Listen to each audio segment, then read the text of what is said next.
Continuamos con esta miniserie y ya hemos dicho que el tema central de esta miniserie es entender quién es Dios. Pero hoy vamos a abordar un aspecto un poco diferente y es la duda acerca de si Dios realmente existe. Y esa se plantea por medio de una pregunta muy difícil. Si Dios es tan bueno, ¿por qué existe el mal? Puede ser una pregunta genuina, pero también puede ser una pregunta que busca sembrar la duda en nosotros. Pero de todos modos, sea lo que sea, es una buena pregunta que requiere una respuesta. Y ese es el tema del estudio de hoy. Leamos nuestro texto lema, que dice así, en 2 Pedro 1, 5 al 7. Mi consejo es que pongan todo su empeño en afirmar su confianza en Dios, esforzarse por hacer el bien, procurar conocer mejor a Dios y dominar sus malos deseos. Además, deben ser pacientes, entregar su vida a Dios, estimar a sus hermanos en Cristo y sobre todo, amar a todos por igual. Eso es evangelio práctico. Es evangelio que se nutre de conocer mejor a Dios, pero que inmediatamente, en una forma integral, lo aplica en todos los aspectos de la vida. Y acá habla acerca del perdón, del amar a otros, y acá no está diciendo, amemos solamente a aquellos que nos han hecho bien. Amemos a todos por igual, los que nos hacen bien y los que no nos hacen bien. ¿Cuál es el lugar entonces más seguro para conocer a Dios? La Biblia. Ese es el lugar más seguro. Y el problema que vamos a ver hoy se le conoce históricamente como el problema del mal. Así se le conoce en filosofía y cuando se estudia, se le conoce técnicamente como el problema del mal. Se dice que esta interrogante es la más difícil que puede enfrentar una persona que cree o que profesa creer en Dios. Y acá hemos utilizado intencionalmente la palabra profesar. ¿Para qué? Para que en esta aseveración incluya desde aquellos que son verdaderamente salvos, aquellos que han creído en Jesucristo como su Señor y Salvador, aquellos en los que el Espíritu Santo, por lo tanto, mora en su corazón permanentemente, hasta aquellos que por tradición creen en un Dios o en algún ser supremo, pero que de alguna manera se hacen llamar cristianos. Es un amplio grupo. No todos son hijos de Dios, pero todos se llaman a sí mismos creyentes, cristianos, en un Dios. Entonces, ¿cuál es esa pregunta tan difícil y que genera tantas dudas? Si Dios es tan bueno, ¿por qué existe el mal? Miren, parece una pregunta que sigue un orden muy lógico. Si Dios es tan bueno, ¿por qué existe el mal? Si Dios es tan bueno, y la podemos plantear de muchas otras maneras, si Dios es tan bueno, ¿por qué hay tanta enfermedad y muerte en el mundo? Si Dios es tan bueno, ¿por qué deja que sufran tantas personas inocentes? Si Dios es tan bueno, ¿por qué permite que haya tantos conflictos y guerras como las que estamos viendo hoy? Si Dios es tan bueno, ¿por qué el fuerte aflige al débil con tanta impunidad? Si Dios es tan bueno, ¿por qué yo, que creo en Dios, estoy pasando por esta situación tan difícil? Si Dios es tan bueno, ¿por qué no libra de sufrimiento al menos a sus hijos? Si realmente Dios es tan poderoso, ¿por qué no de una vez por todas termina con el mal? Se dan cuenta que se puede plantear de muchas maneras y podemos agregar otras, ya personalizándolas nosotros con los sufrimientos que nos están tocando pasar a cada uno. Si la pregunta viene de alguien que busca realmente solo sembrar dudas, sería justo que también nosotros lo pusiéramos a pensar dándole a él otro dilema para que ahora sea él el que se ponga a pensar. Nos está poniendo a pensar a nosotros, si Dios es tan bueno, ¿por qué existe el mal? Pongámoslo a pensar también. Si todos somos solo materia y si realmente Dios no existe, ¿por qué existe el bien? ¿Por qué existe el amor? ¿Por qué existe la moral? ¿Por qué existen los valores? ¿Cómo es que la materia muerta aprendió esos conceptos que no son en lo más mínimo tema material? ¿Cómo lo aprendió? Ese es un dilema con el que nosotros podemos regresar la pregunta y decir, tú investigas lo tuyo, yo investigo lo mío. Aunque ese dilema busca demostrar que Dios no existe, algunas preguntas, como las que planteamos antes, son preguntas honestas, que nosotros mismos en algún momento las hemos hecho y vienen de aquellos que están sufriendo. En todo caso, no es un dilema nuevo y merece una respuesta. Trasladémonos al siglo III antes de Cristo. Epicurio, un famoso filósofo griego, escribió, pensando él y elucubrando acerca de cómo es que el mal existe. Y escribió esto. O bien, y él era un politeísta, o sea, su planteamiento es politeísta, pero desde el punto de vista del análisis de la pregunta, nos interesa verla.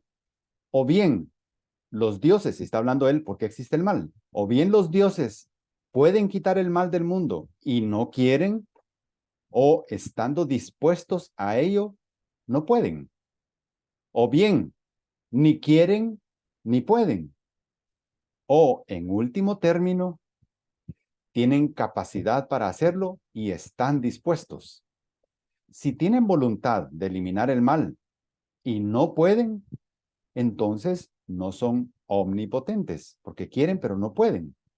Si pueden pero no quieren, entonces no son benevolentes, porque pueden hacerlo, pero no les interesa hacerlo. Si no quieren y no pueden, entonces no son ni omnipotentes ni benevolentes. Por último, si a la vez tienen capacidad para ello y están dispuestos a aniquilar el mal, o sea, pueden y quieren, él terminaba preguntándose, ¿cómo es que el mal existe? Y él no pudo responder esa pregunta. Se quedó ahí y sigue molestando esa pregunta a quienes se la hacen. ¿Será que realmente Dios existe? Y esto es Epicurio, filósofo griego, siglo III antes de Cristo. Hay algunas observaciones previas que debemos hacernos a este dilema. Si Dios es tan bueno, ¿por qué existe el mal? ¿Por qué esta pregunta resulta tan incómoda a muchos, incluso a teólogos, a cristianos, a creyentes verdaderos? ¿Por qué le resulta tan incómoda esta pregunta? Porque es innegable la evidencia de maldad en el mundo. No podemos negarla, ahí está la evidencia. Pero esta pregunta no toca el punto de cómo es que se originó esa maldad. Eso no lo plantea la pregunta, ni utiliza la palabra correcta, que sería pecado, en lugar de mal. Porque eso lo que haría es devolver la responsabilidad al ser humano. Y la pregunta no quiere hacer eso, no quiere ahondar en esos detalles. Al contrario, ¿qué es lo que la pregunta hace? Acusa a Dios de ser el responsable del mal, al menos el responsable de no quitarlo. El argumento trata de forzar una conclusión incorrecta. Si Dios es tan bueno, ¿por qué existe el mal? Para la mayoría, si algo produce gozo y produce placer, es bueno. Y si produce dolor, es malo. Ese es un concepto sumamente egocéntrico, porque todo se centra en mí. Existen muchas cosas malas que producen placer y existen muchas cosas buenas que producen dolor. Veamos antes de seguir algunos ejemplos. Alguna cosa mala que produce placer. Un adulterio, por un momento, produce un gran placer.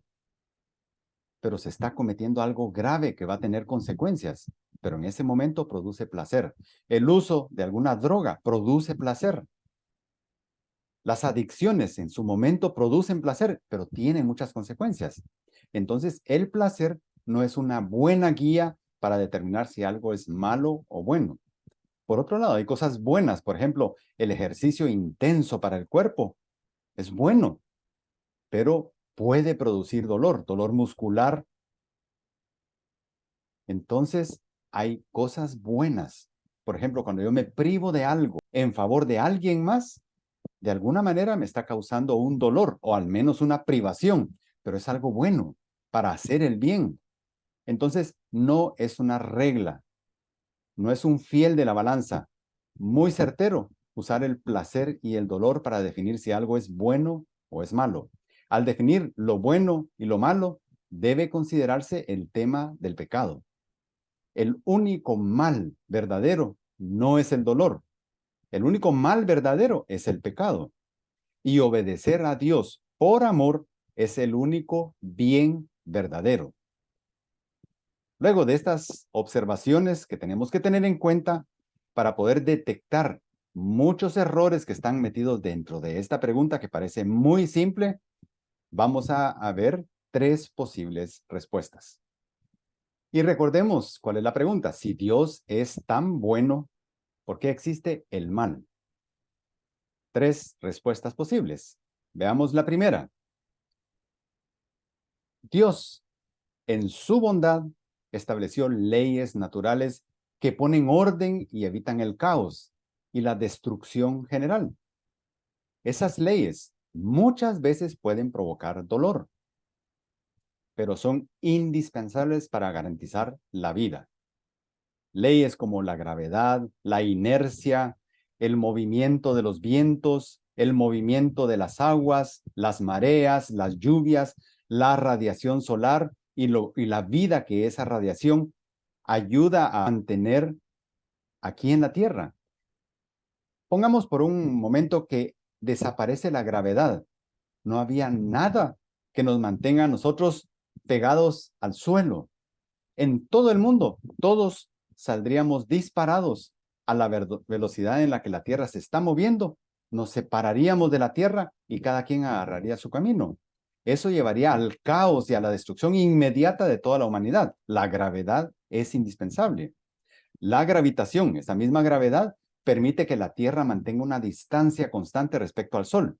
Sin gravedad, se separaría. Con demasiada gravedad, chocaría. Entonces, la gravedad justa es una ley que Dios estableció. Y así como esa, hay muchas otras formas de explicarlo. Para evitar sufrir ese tipo de mal, ¿qué tenemos que hacer? Ser sensatos, ser prudentes, prevenir, huir del peligro. ¿Por qué? Porque las leyes están ahí y son indispensables. Si decidimos que se quite ese tipo de mal, sería pedir que se anulen esas leyes naturales y estaríamos pidiendo que de inmediato se destruya absolutamente todo el universo que se rige por esas leyes que Dios estableció. Vamos con una segunda posible respuesta. Ya vimos que la primera es que hay muchas cosas que causan dolor, sufrimiento, que son causadas por efectos de esas mismas leyes naturales que Dios estableció. Pero miremos la segunda. Dios en su bondad le dio al ser humano, cuando lo creó, la libertad de tomar decisiones, por supuesto, bajo su total responsabilidad. Esas son decisiones libres y son decisiones morales, muchas de ellas pueden ser buenas o pueden ser malas. El mismo libre albedrío permite la existencia del mal. ¿Por qué? Porque el ser humano, como un agente libre, puede decidir hacer algo malo. Muchas guerras, por no decir todas las guerras, los crímenes, la envidia, el robo, adulterio, injusticia, corrupción, todo eso es producto de malas decisiones tomadas por una persona o por un colectivo o por una nación.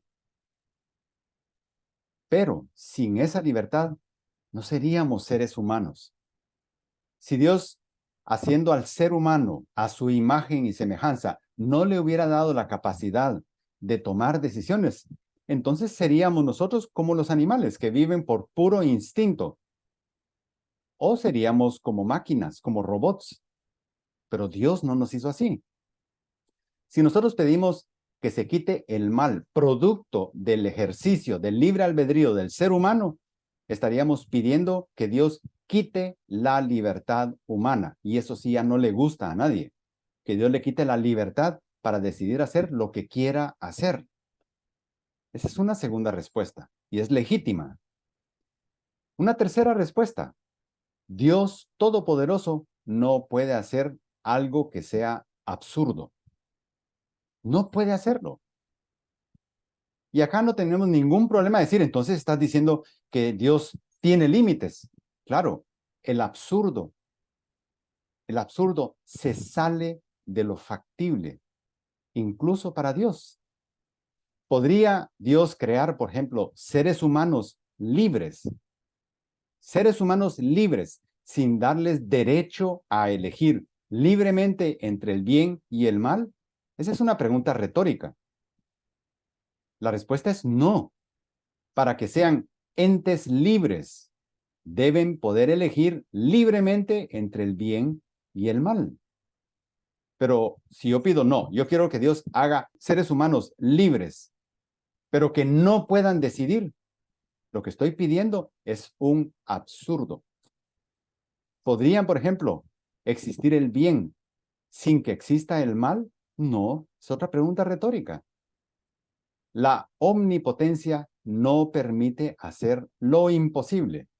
Por ejemplo, para que sea algo demasiado gráfico, voy a decir, un círculo cuadrado, eso es un absurdo. No, pero es que Dios tiene que poder hacer círculos cuadrados. Estás pidiendo algo absurdo. Que Dios haga triángulos cuadrados, es algo absurdo. Cuadrados de 3 lados, es algo absurdo. Ese es un ejemplo gráfico de algo absurdo que Dios no puede hacer. Y no es que le estemos poniendo límites a la omnipotencia de Dios. Dios es todopoderoso. ¿Para hacer qué? Para hacer todo lo que es posible de ser hecho. Esa es la capacidad de Dios. Todo lo que es posible ser hecho. Y aquí no estamos hablando que sea posible para el ser humano, porque para el ser humano hay muchas cosas que son imposibles, pero no son imposibles para Dios. Quitar ese tipo de mal del que habla esa pregunta sin tocar la libertad es un absurdo. Ya lo dijimos, hacer seres humanos libres sin darles libertad es pedir un absurdo. Entonces, la pregunta encierra alcances que a simple vista no logramos ver, pero estamos viendo ahora que la pregunta encierra un absurdo. Recordemos la pregunta. Si Dios es tan bueno, ¿por qué existe el mal? Entonces, ahora ya como resumen, tenemos que ver si una parte de ese que llamamos mal es producto o es causado por leyes naturales necesarias, si otra parte de ese mal es resultado de la libertad humana para elegir hacer el mal, y si es absurdo pedir que Dios quite el mal sin eliminar la libertad, entonces viene una pregunta. ¿Qué beneficio puede tener para los seres humanos el sufrimiento o el mal? Cuando leemos y escudriñamos la Biblia, encontramos textos que nos enseñan que todo tiene un propósito. Veamos el Salmo 138:8 en esta nueva Biblia de las Américas, una muy buena traducción. Dice, el Señor cumplirá su propósito en mí. Eterna, oh Señor, es tu misericordia. Y aquí está hablando en términos generales. No importa si me está pasando algo que yo considero bueno o algo que yo considero malo. El Señor, en eso bueno y en eso malo, cumplirá su propósito en mí. Romanos 8:28, en la versión Reina Valera, dice, y sabemos que a los que aman a Dios, todas las cosas les ayudan a bien. Esto es, a los que conforme a su propósito son llamados. Está hablando de los salvos, aquellos que han sido llamados conforme al propósito de Dios. Es otra forma de decir todos aquellos que ya recibieron a Jesucristo como su Señor y Salvador. Para ellos, todas las cosas ayudan a bien. Y acá es donde los límites de la mente humana, los límites de la perspectiva humana, no son capaces de ir hasta el fondo. Nosotros no podemos ver el escenario completo. Dios sí puede ver el escenario. Él no tiene la limitación de espacio ni de tiempo, entonces puede verlo todo, el inicio, y puede estar viendo ya el final de todo. Y Dios hace de alguna manera que yo no entiendo, pero Dios sí la entiende, hace que todas, y cuando habla de todas, es cosas buenas, cosas que yo considero malas, todas las cosas les ayuden a bien a quienes, a sus hijos. Eso debe darnos confianza para enfrentar los momentos difíciles de la vida. Dios, mi Dios todopoderoso, Él sabe cómo, de alguna manera que Él sabe que yo no entiendo, va a hacer que esta situación tan difícil al final ayude para bien. Aunque no lo entendamos. Y esto es cierto. Aunque nosotros no comprendamos qué es lo que está pasando. Y miremos Romanos 11:33 en la NBI. Dice, qué profundo es el conocimiento, la riqueza y la sabiduría de Dios, qué indescifrables sus juicios e impenetrables sus caminos. Dios mira todo el escenario. Así que tú, que solo miras un pedacito del escenario y te angustias, igual todos nos angustiamos, estemos tranquilos. Dios tiene control de todo. Aunque miremos que el mundo está en caos, no se ha salido del control de Dios. Deuteronomio 29:29 dice, lo secreto le pertenece al Señor nuestro Dios. Salmo 37:5, encomienda al Señor tu camino, confía en Él y Él actuará. Confía en Él y Él actuará. Déjalo actuar. No trates tú de resolver todo. Ponte en las manos del Señor, órale al Señor, pon tu carga en Él y deja que Él actúe. Él va a actuar. No estamos abandonados. La prueba forja el carácter. Esa es otra de las utilidades del sufrimiento. La prueba forja el carácter. Y vamos a Santiago 1:2-4. Dice, considérense muy dichosos. Está hablando aquí de alguien que está sufriendo. Considérese a sí mismo el que está sufriendo muy dichoso cuando tengan que enfrentarse con diversas pruebas, pues ya saben que la prueba de su fe produce constancia. Otras versiones dice paciencia. Y la constancia o la paciencia debe llevar a feliz término la obra. ¿Para qué?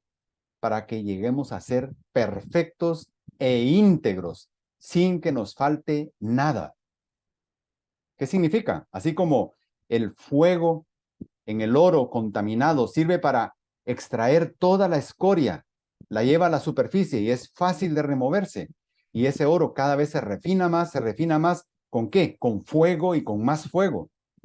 Así sucede con los metales, pero metafóricamente también así sucede con nosotros. El dolor, el sufrimiento nos va puliendo, puliendo y perfeccionando. Eso dice Santiago, inspirado por Dios. Y sabemos que lo que Dios ha dicho es cierto y lo cumplirá. Primera Pedro 5:10, en la NBI también dice, luego de que ustedes hayan sufrido un poco de tiempo, Dios mismo, el Dios de toda gracia, los restaurará y los hará fuertes, firmes y estables. Es otra forma de plantear lo que Santiago está planteando en este capítulo 1. Si tuviéramos la perspectiva completa de la duración de nuestra eternidad, el tiempo en esta vida resulta sumamente corto. En la perspectiva de Dios que ve todo, Él dice, cuando hayan sufrido un poco de tiempo, aunque dure toda la vida el sufrimiento, es solo un poco de tiempo. Y hay un final feliz para el justo. Fíjate bien en la gente honrada, Dice Salmo 37:37 en la traducción en lenguaje actual. Fíjate bien en la gente honrada. Observa a los que hacen lo bueno. Para esta gente de paz hay un futuro brillante. Romanos 8:18, también en la traducción en lenguaje actual, que es sencilla para entenderla muy bien, dice, los sufrimientos por los que ahora pasamos no son nada si los comparamos con la gloriosa vida que Dios nos dará junto a Él. Todo lo que estamos pasando es nada comparado con eso. Apocalipsis 21:4, en la NBI también dice, Él enjugará toda lágrima. Ya no habrá muerte ni llanto, tampoco lamento ni dolor. ¿Dónde? Cuando estemos con Él. En la vida tendremos dolor, pero incluso en esta vida, ya vimos, nos perfecciona. Recuerda, Dios no es el culpable. Vamos a Santiago 1:13 al 15 y dice así, cuando ustedes sean tentados, ¿y qué significa tentarlo a uno? O sea, ser tentado. Significa que yo le digo sí a esa mi inclinación para hacer lo malo. Cuando ustedes sean tentados a hacer lo malo, no le echen la culpa a Dios, porque Él no puede ser tentado ni tienta a nadie a hacer lo malo. Al contrario, por ese libre albedrío que tenemos, cuando somos tentados, son nuestros propios deseos los que nos arrastran y dominan. Los malos deseos nos llevan a pecar y cuando vivimos solo para hacer lo malo, lo único que nos espera es la muerte eterna. Dios no es el culpable. Él nos creó con libertad y quien decide hacer lo malo somos cada uno de nosotros y tenemos que vivir las consecuencias. Por el contrario, debemos saber que Dios es fiel y eso nos permite decir lo que dijo Habacuc en su momento.